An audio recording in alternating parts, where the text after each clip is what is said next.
ancient words going back to the very roots of time and space inform us, just like our memories help us to understand the meaning of our daily experience. And I'd like to share with you a little bit about my early memory. I was born to a loving mother in a Dutch village. And when I was born, the village loved me just as much as my own family.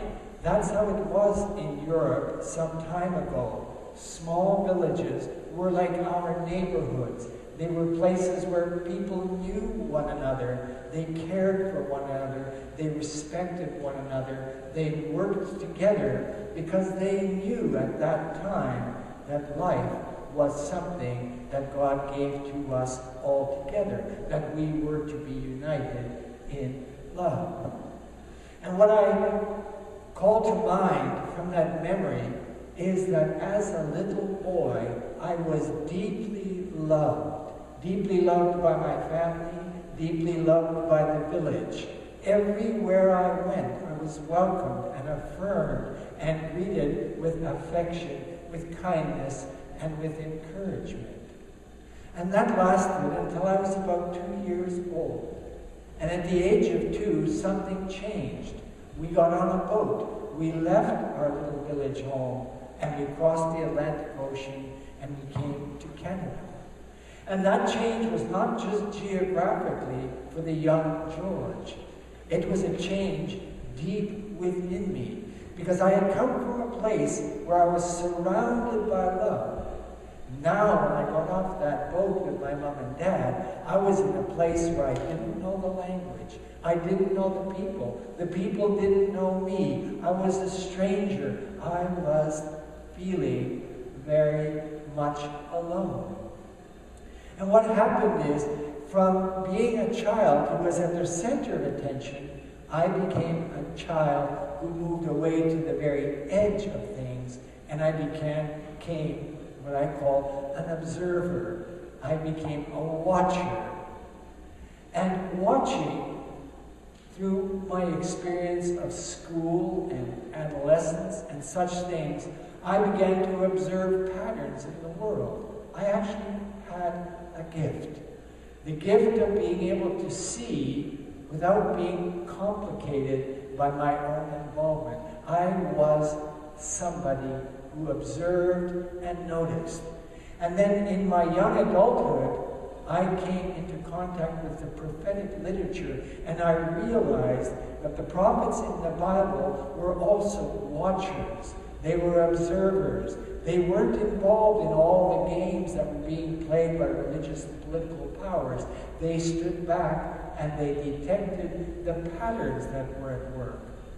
And because of this, they had the ability to speak into people's experience in ways that were remedial. There's a text that says, "For God so loved the world that he gave his only begotten Son, that whoever believes in him will not perish but have everlasting life." And I'd like to make the connection that the prophets are a sign of God's love.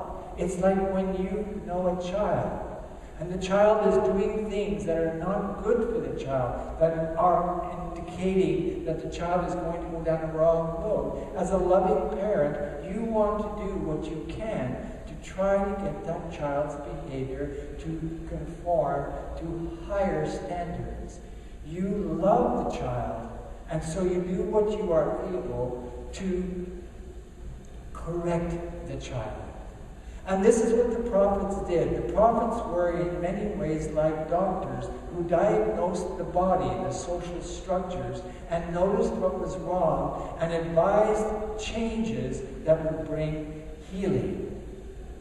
Now, I, especially as a young man, fell in love with the prophet Jeremiah, because the prophet Jeremiah was a lonely fellow, and I felt like a lonely fellow.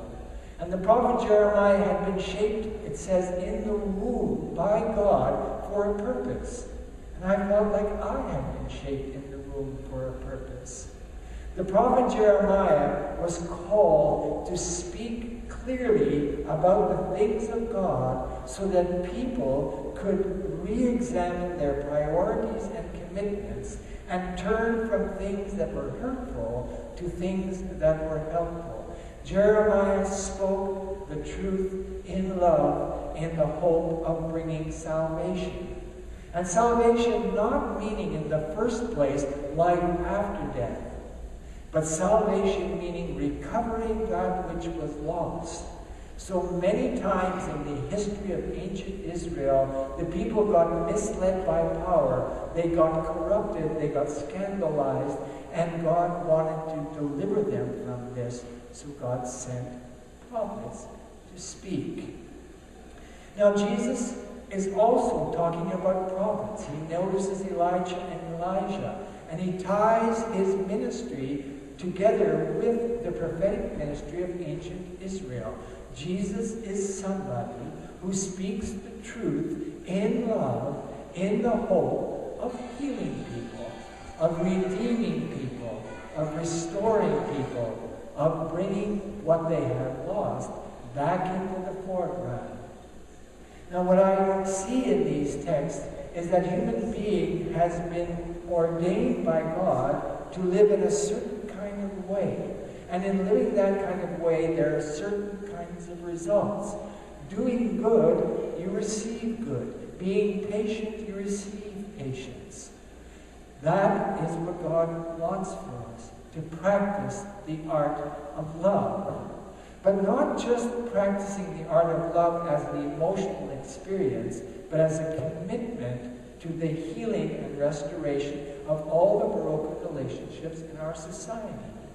And if you look around, you know that there are many things that are deeply dark and troubling in our time. Jesus calls the church to be a body united in love, speaking truth so that the world can be set back on the right track. We are not here just to get people to get into heaven, but we are here to get heaven into people. That the spiritual kingdom of God can be appropriated, it can be eaten in a sense, it can be digested, and it can become who we are. Now, the thing that I found most important this week reading the text was the text in Corinthians, where Paul speaks about the centrality of love. So I'd like you to know that it's important to be truthful. But as a young man, when I was truthful, that truth was informed by anger. And I had a colleague once at a meeting in the church, and after that meeting she said, "George, you have so many important things to say to the church, but they can't hear you because of your anger." And so I began to work on the practice of love. And that's now about 25 years ago, and I feel like I've made some progress. Because I believe that it's not enough to tell people that they've got to change the way they think about their being in the world. It's not enough to tell people that there's things going wrong that can be changed and made right. That telling needs to be informed by love. And love is a spirit, and that spirit cannot be communicated in any kind of rational way. It can only be expressed. So, what I feel when I speak here on Sunday mornings is that I get to choose words, but those words are not the most important thing. The most important thing is what's in my spirit. So the words become like cups, bringing my spirit to you. And what I'd like you to think about is that you too, in all of your relations, do things and say things. And if you say and do things, and this is informed by love, you will make a difference in the world. Love is like the sunshine. The sun shines warm, the sun shines bright, the sunshine makes life possible on earth. If the sun was gone, we would turn cold and dark, and we would disappear. So the main thing I would like to say is that the emphasis in the text today is on the prophetic word. And that suggests that we are called as a community of persons to work together to bring light into all of our relations. Light in the sense of being able to find our way in the darkness. We want to be able to support and encourage our family, our friends, and our neighbors. We want them to work with us to make the world a better place. And that means having the courage to speak out truthfully about what's going on. And that can be challenging. Sometimes it's a whole lot easier to just avoid what's going on, to pretend it's not happening, to hide our heads in the sand, and to act as though everything was fine. And then sometimes what preachers have done in the past is to say, you don't have to worry about this world. All you have to worry about is where you go when you die. I disagree with that. I believe God has called us not to go someplace after we die, but to get dead to the world and alive to God, so that wherever we go, the light of God's love shines out from us. And in this way, we help the world find its way forward in confidence. And my motive for saying such things, my motive for encouraging people to engage these thoughts and to get involved with making a difference is the future. What do we want from the future? And for me, I want really only one thing. I want the future to be a happy and a healthy place for children. I want the next generation and the generation after to have a better experience of life than our kids are having right now. I am hoping that we here at Gordon King will work together, not bound by bureaucratic structures, but joined by love. Our care and respect for one another is what unites us. It's what makes us the united church. And we have recognized that our bureaucracies are failing. Maybe it's time to say, how can love make us a community of difference? How can love help us shine God's love in the world so that the world can be saved?